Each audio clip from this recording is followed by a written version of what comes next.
بسم اللہ الرحمن الرحیم۔ ایک عجیب سے حلیے والی نیم دیوانی سی عورت بڑے صاحب کے بچے کے ساتھ کھیل رہی تھی۔ وہ آج پہلی بار کھیلنے تھوڑی آئی تھی، وہ تو ہر روز آتی تھی۔ بچہ بھی اس سے مانوس ہو گیا تھا، مگر چوکیدار کی بدقسمتی، آج بڑے صاحب وقت سے پہلے ہی کام سے لوٹ آئے تھے۔ ان کی گاڑی کا ہارن سن کر وہ گھبرا تو گیا تھا، مگر اس نے ہمت جمع کر کے گیٹ کھول دیا۔ ہوا وہی جس کا ڈر تھا۔ وہ نیم دیوانی سی عورت کو اپنے اکلوتے بچے کے ساتھ بیٹھے دیکھ کر گھبرا گئے تھے کہ وہ کہیں ضامن کو کوئی نقصان ہی نہ پہنچا دے۔ وہ چوکیدار پر چیخے تھے، اس کو چوکیداری کی نوکری سے نکالنے کی بھی دھمکی دے رہے تھے۔ اس بیچارے نے اپنا مدعا بیان کیا تھا۔ بڑے صاحب، اس امجد کی کوئی اولاد نہیں ہے، یہ ضامن صاحب کے ساتھ کھیلنے آتی تھی۔ میں نے پہلے بھی منع نہیں کیا کیونکہ یہ ہمارے چھوٹے صاحب سے کافی مانوس ہیں، اس سے میں نے سوچا اللہ والی ہے، دعائی دے دے گی۔ وہ اس پر برس پڑے اور منع کر دیا کہ آئندہ کسی کو گھر کی دہلیز پار نہ کرنے دے۔ تب اس چوکیدار کو وہ یاد آئی جس نے اس دہلیز کو پار کر کے بہت کچھ دے دیا تھا، مگر اس بڑی حویلی والوں نے اسے کیا دیا تھا؟ ذلت۔ اس کم عمر سی لڑکی کا تعلق ایک غریب گھرانے سے تھا۔ ان کے خاندان کے مرد سارا دن پڑے چارپائیاں توڑتے اور عورتیں گھر گھر جا کر چوڑیاں بیچتی تھیں۔ وہ بھی تو اپنی ماں کے نقشے قدم پر چلتی تھی۔ وہ بھی چوڑیاں بیچ کر جمع ہو جانے والے پیسے باپ کی ہتھیلی پر جا کر رکھ دیتی تھی۔ وہ یعنی رانو۔ ایک دن رانو ایک بڑی حویلی میں چوڑیاں بیچنے کے لیے داخل ہوئی تو چوکیدار نے بھگا دیا۔ وہ ہنس رہا تھا، ارے پگلی، ان اونچی حویلی والی عورتیں کانچ کی چوڑیاں نہیں پہنتی، ان کے ہاتھ تو سونے کی چوڑیوں سے لدے ہوتے ہیں۔ رانو افسردہ سی ہو گئی۔ کاش میں بھی ایسی حویلی میں رہتی۔ وہ بڑبڑاتی ہوئی مڑ گئی تھی۔ چوکیدار نے اس کی بڑبڑاہٹ سن لی تھی۔ وہ ہنس دیا۔ رانو جانے لگی، تبھی ایک بڑی سی گاڑی کو دیکھ کر رک گئی۔ گاڑی اس کے پاس سے گزرنے لگی تو اس نے جلدی سے چوڑیوں کے اوپر سے کپڑا ہٹا کر ٹوکری گاڑی کے سامنے کر دی۔ گاڑی زن سے حویلی کے اندر داخل ہو گئی۔ رانو بھی خراما خراما چلتی سڑک پر ایک قطار میں بنی اسی طرز کی حویلیوں کو دیکھ کر سرد آہیں بھرتی رہی۔ جب اس کو کسی کے بھاگتے قدموں کی آواز سنائی دی، اس نے مڑ کر دیکھا تو چوکیدار اسی کی جانب بڑھ رہا تھا۔ ارے نیک بخت، تجھے بڑی حویلی سے بلاوا آیا ہے۔ رانو تو خوشی سے جھوم ہی اٹھی تھی۔ وہ چوکیدار کے ساتھ چلتی حویلی میں داخل ہو گئی۔ واہ، کیا حویلی تھی! رانو تو ٹکر ٹکر اس حویلی کو ہی تکتی رہی تھی۔ وہ بیگم صاحبہ یعنی مجھے دیکھ کر بھی دنگ سی رہ گئی۔ کیا عورتیں ایسی بھی ہوتی ہیں؟ اپنے رکھ رکھاؤ اور حسن میں یکتا۔ اس کے سامنے اس کی کرخت بوڑھی وسیدہ ماں کا سراپا گھوم گیا ہوگا۔ رانو مجھ سے کافی مروب تھی۔ اس نے کانپتے کانپتے کانچ کی چوڑیاں دکھائیں۔ میں عدم دلچسپی سے چوڑیاں دیکھ رہی تھی۔ میری تمام تر توجہ رانو پر تھی۔ تم ان کانچ کی چوڑیوں سے زیادہ نازک ہو۔ میری بات سن کر رانو تو کھلکھلا اٹھی تھی۔ میں اس کم عمر سی لڑکی میں بڑی دلچسپی لے رہی تھی۔ وہ بھی میری نظروں سے گھبرا رہی تھی۔ میں نے پوچھا، رانو تم کہو کیسی گزر رہی ہے؟ وہ ہنس دی اور بولی، گزرتی تو آپ حویلی والوں کی ہے، جبکہ ہماری زندگی تو رو دھو کر گھس گھس کر چلتی ہے اور پھر ختم ہو جاتی ہے۔ مجھے اس چھوٹی سی عمر کی لڑکی سے اس قدر سنجیدہ بات کی توقع نہیں تھی۔ سچ ہی کہتے ہیں لوگ کہ زندگی سب سے بڑی استاد ہے، تو زندگی نے رانو کو بھی خوب سبق ازبر کروا رکھے تھے۔ تم رہو گی اس حویلی میں میرے ساتھ؟ میرے سوال پر وہ بے یقینی سے میری طرف دیکھنے لگی، پھر جلدی سے چوڑیوں کی ٹوکری پرے دھکیل کر میرے پاؤں میں آ بیٹھی اور پاؤں دبانے لگی۔ میں گھر کے سارے کام کر لیتی ہوں، ہانڈی روٹی برتن اور کپڑے بھی دھو لیتی ہوں، اماں کے منہ بھی سنبھال لیتی ہوں، پاؤں بھی اچھے دبا لیتی ہوں۔ اسے لگا تھا میں اس کو ملازمت پر رکھنا چاہتی ہوں، تبھی وہ اپنی خوبیاں گنوا رہی تھی، جبکہ میری سوئی تو اس بات پر اٹک گئی تھی کہ میں اماں کے منہ بھی سنبھال لیتی ہوں۔ بچے سنبھال لیتی ہو؟ میری بات سن کر رانو ہنس پڑی۔ اماں کی چھوٹی 4 اولادیں میں ہی نے تو سنبھالی ہیں، بچے جن جن کر وہ اپنی عمر سے زیادہ بوڑھی ہو گئی ہے، اس کا ہر بچہ اب میں ہی تو پالتی ہوں۔ رانو کی بات سن کر میں نے جھٹ سے اپنا مدعا بیان کر دیا۔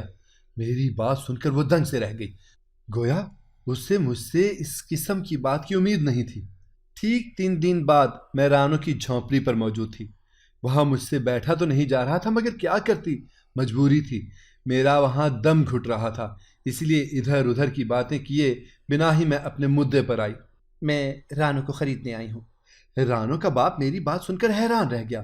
رانو کی ماں کی نسبت باپ کافی جوان تھا، ظاہر ہے مفت کی کھاتا تھا، جوان ہی تو رہنا تھا اس نے۔ لیکن کیوں؟ ہم لڑکیاں نہیں بیچتے، ہم عزت دار لوگ ہیں۔ اس کا باپ کچھ حیران ہوا تھا۔ ہم بھی عزت دار لوگ ہیں، آپ بے فکر رہیں، رانو کی میں 10 لاکھ روپے دوں گی۔ میں نے جلدی سے سودا کرنا چاہا۔ اس کے باپ کے منہ سے رال ٹپکنے لگی تھی۔ رانو مجھے سال بھر کے لیے چاہیے، اس کے بعد یہ آپ لوگوں کے پاس واپس آ جائے گی۔ میری بات ختم ہونے سے پہلے ہی اس کا باپ بولا، سودا پکا ہے؟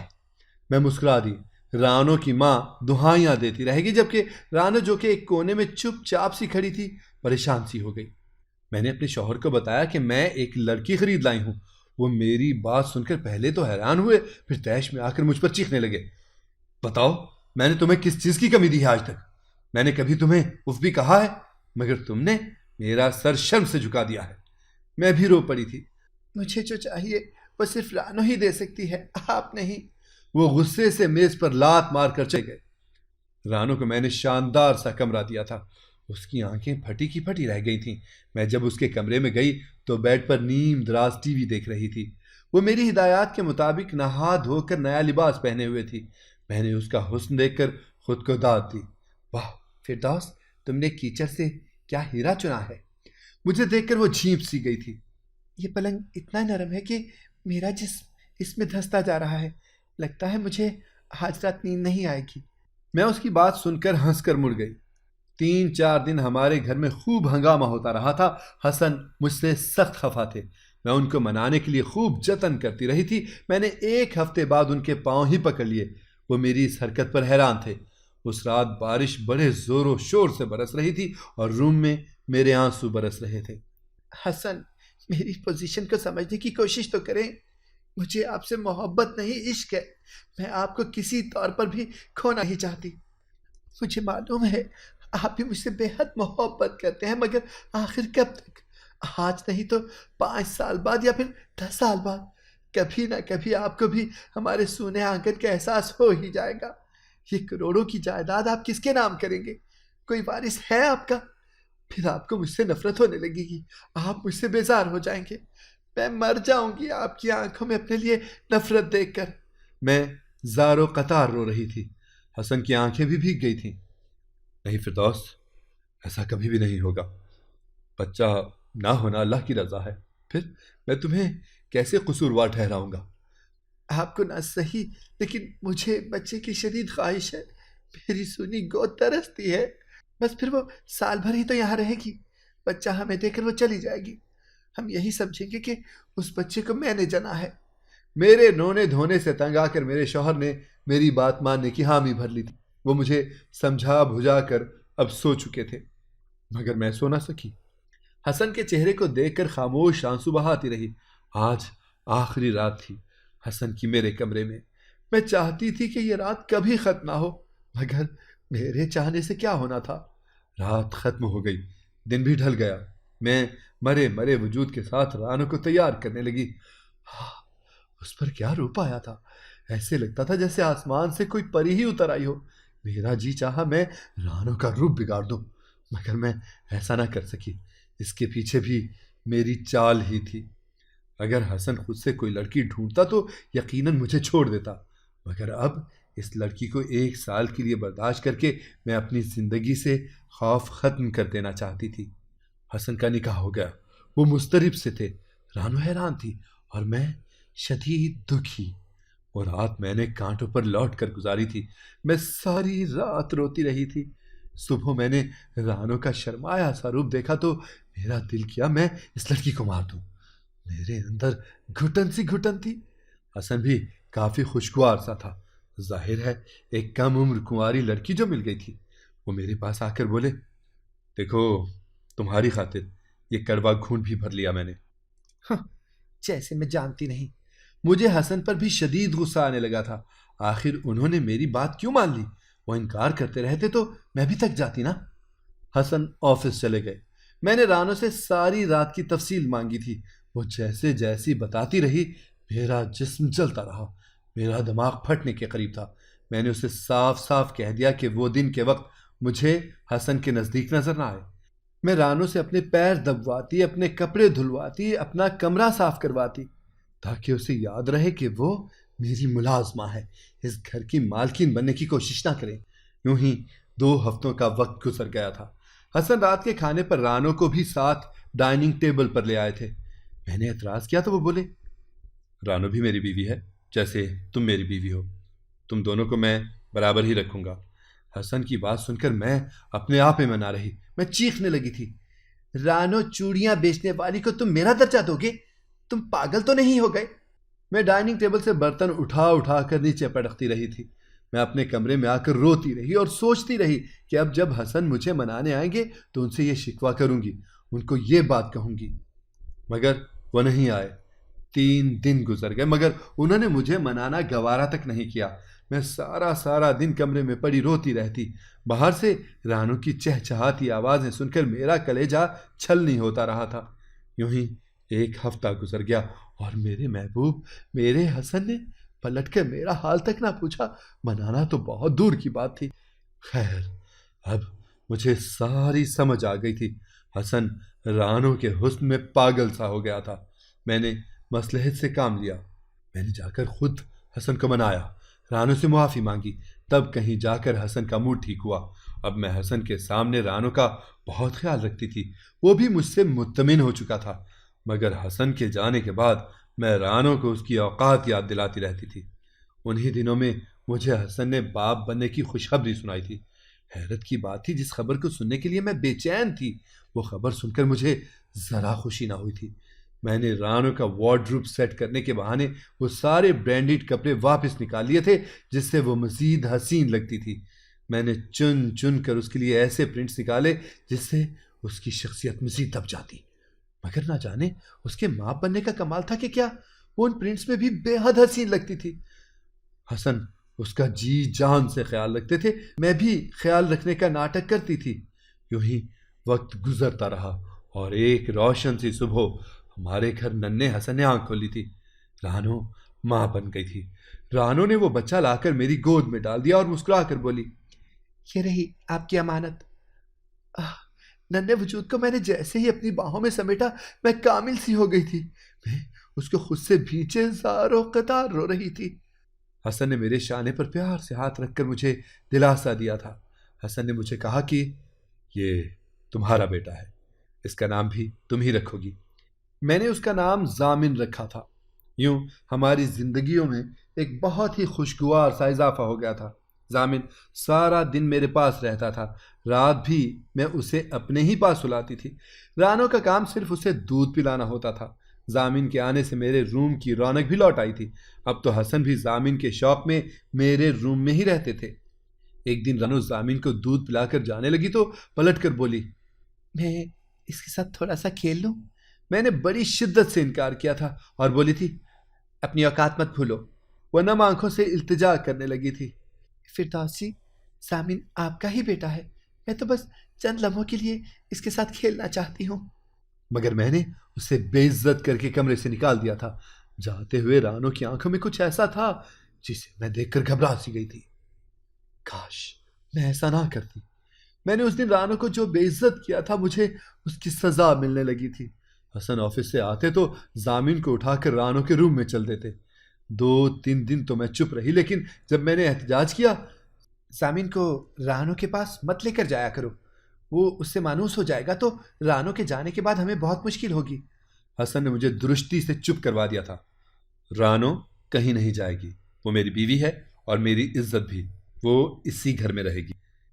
حسن کے جانے کے بعد میں سوچتی رہی تھی کہ کاش میں رانو کے ساتھ ایسا سلوک نہ کرتی، اچھی بھلی وہ مجھ سے دب کر رہتی تھی، مگر اب تو شیرنی ہو گئی تھی اور میں بیمار ہرن جو سارا دن اپنے کمرے میں رہ کر تنہائی کی اذیت کاٹتی۔ کیا میں نے ایسا چاہا تھا؟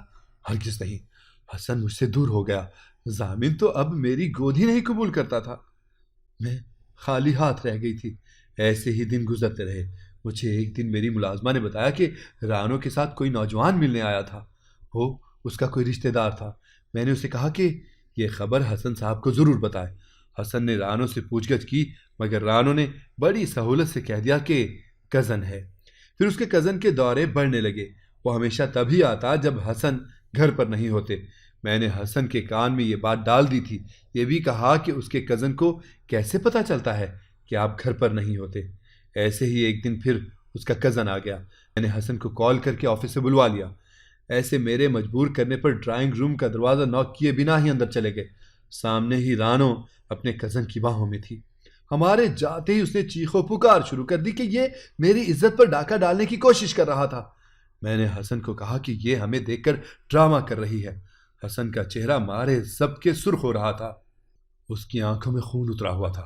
حسن نے رانو کے کزن کو پکڑ کر بہت مارا، مار مار کر ادھواں کر دیا۔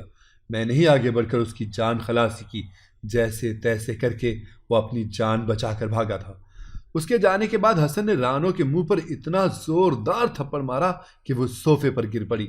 پھر وہ بولے، میں نے تمہیں کیچڑ سے اٹھا کر شرافت کی زندگی دی، مگر تم نے تو خود کو پھر سے کیچڑ میں گرا دیا۔ حسن اتنا کہہ کر باہر نکل گئے۔ رہی صحیح کسر میں نے پوری کر دی۔ میں نے رانو سے کہا کہ وہ شام ہونے سے پہلے پہلے اس گھر سے دفع ہو جاؤ، نہیں تو پھر حسن خود دھکے دے کر نکالیں گے۔ میں نے رانو کی آنکھوں میں ایک عجیب سا کوئی جذبہ دیکھا تھا۔ مجھے اچانک اس سے بڑا خوف آیا تھا۔ اگلے دن حسن کے آفس جانے کے بعد میں رانو کے کمرے میں گئی۔ وہ ضامن کو گلے سے لگائے رو رہی تھی۔ میں نے اسے گھر سے نکل جانے کو کہا تو وہ ضامن کو کندھے پر اٹھا کر باہر کی طرف چل دی۔ میں نے ضامن کو اس سے چھین لیا اور کہا، یہ میرے شوہر کی اولاد ہے، اسے نہیں لے جا سکتی ہو تم۔ رانو بہت روئی، میرے پاؤں پڑ گئی، مجھے اللہ رسول کے واسطے دینے لگی، لیکن میں فرعون بنی کھڑی تھی۔ میں نے ملازموں سے کہہ کر رانو کو دھکے دے کر گھر سے نکلوایا۔ پھر ہوا وہی جو میں چاہتی تھی، رانو کو میں نے نکلوا دیا۔ حسن اور ضامن میرے ہو گئے۔ حسن جب شام کو آفس سے آئے تو میں نے حسن سے جھوٹ بولا کہ رانو نے اپنے کزن کو فون کر کے بلا لیا تھا، وہ اس کے ساتھ چلی گئی ہے۔ ضامن کو پرائی اولاد کہہ کر وہ دونوں چلے گئے ہیں۔ حسن کو تو چپ ہی لگ گئی تھی۔ ضامن سارا دن ماں کے لیے روتا رہتا تھا، ابھی وہ تھا بھی تو صرف 6 ماہ کا۔ میں حسن کے سامنے یہی کہتی کہ کیسی ماں تھی، اپنے عشق کے آگے بچے کو بھلا بیٹھی۔ حسن کی آنکھوں میں رانو کے لیے شدید نفرت تھی۔ اب حسن اور ضامن پر صرف میری اجارہ داری تھی۔ میری چیز مجھے واپس مل گئی تھی۔ 2 ماہ ہو گئے تھے۔ ضامن اب تک اپنی ماں کے لیے روتا تھا اور حسن وہ بس خاموش ہی تھے۔ وہ میرے پاس ہو کر بھی میرے نہیں تھے۔ ایک دن میں چھت پر کام کر رہی تھی جب مجھے نیچے سے ضامن کے رونے کی آواز آئی۔ میں بھاگ کر نیچے اترنے لگی تو میرا پاؤں پھسل گیا۔ میں توازن قائم نہ رکھ پائی اور پہلی سیڑھی سے نیچے گر پڑی۔ آگے کیا ہوا مجھے کچھ بھی معلوم نہیں تھا۔ 2 دن بعد مجھے ہوش آیا تھا۔ مجھے گردن سے نچلا دھڑ محسوس ہی نہیں ہو رہا تھا۔ تب مجھے حسن نے بتایا کہ میں پیرالائز ہو گئی ہوں، اب میں حرکت نہیں کر پاؤں گی۔ میرے سامنے رانو کی آنکھیں گھوم گئی۔ مجھے شدید خوف آیا۔ 1 ماہ میں ہاسپٹل میں رہی، حسن اور ضامن سے دور۔ کیا اس دن کے لیے میں نے رانو کو گھر سے نکالا تھا؟ وہ بھی خالی ہاتھ رہ گئی اور میں بھی۔ خیر، میں گھر آ گئی۔ نہ میں ضامن کو اٹھا سکتی تھی نہ کھیل سکتی تھی۔ حسن بھی مجھ سے تھوڑی دیر بات کرنے کے بعد باہر چلے جاتے تھے۔ ایک دن میں نے رانو کی آنکھوں سے ڈر کر اور اپنے ضمیر کے بوجھ سے آزاد ہونے کے لیے حسن کو سب کچھ بتا دیا۔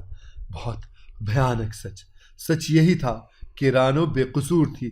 وہ حسن سے محبت کرنے لگی تھی۔ وہ جانتی بھی تھی کہ حسن صرف میرا ہے۔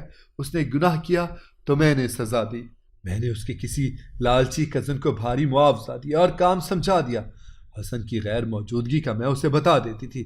پھر یوں ہی ایک دن میں نے اسے 10 درازی کا کہا۔ آدھا کام رانو کے کزن نے کیا تھا اور آدھا میں نے کر دیا تھا۔ بات ختم کر کے میں پھوٹ کر رو دی تھی۔ حسن کی نظروں میں میرے لیے نفرت تھی۔ وہ اٹھا اور بولا، تمہارے کیے کہ میں تمہیں کیا سزا دوں فردوس بیگم، کہ تم تو خود ایک سزا ہو۔ اس دن کے بعد میں نے حسن کی آنکھوں میں اپنے لیے شدید نفرت دیکھی تھی۔ میں رو کر معافی بھی مانگتی تھی اور یہ بھی کہتی تھی کہ کہیں سے رانو کو لا دو، میں اس سے معافی مانگ لوں گی تو میرا رب بھی مجھے معاف کر دے گا۔ یوں ہی 2 سال گزر گئے۔ رانو کا کچھ اتا پتہ نہ چلا۔ وہ واپس اپنی جھونپڑی بھی نہیں گئی تھی۔ پتہ نہیں زندہ تھی بھی یا نہیں، کہیں کسی غلط ہاتھوں میں نہ چلی گئی ہو۔ یہ سوچ کر ہی میری روح فنا ہونے لگی تھی۔ آج جب حسن نے مجھے اس بڑھیا کے بارے میں بتایا تو میں چلا ہی اٹھی تھی، وہی رانو ہے،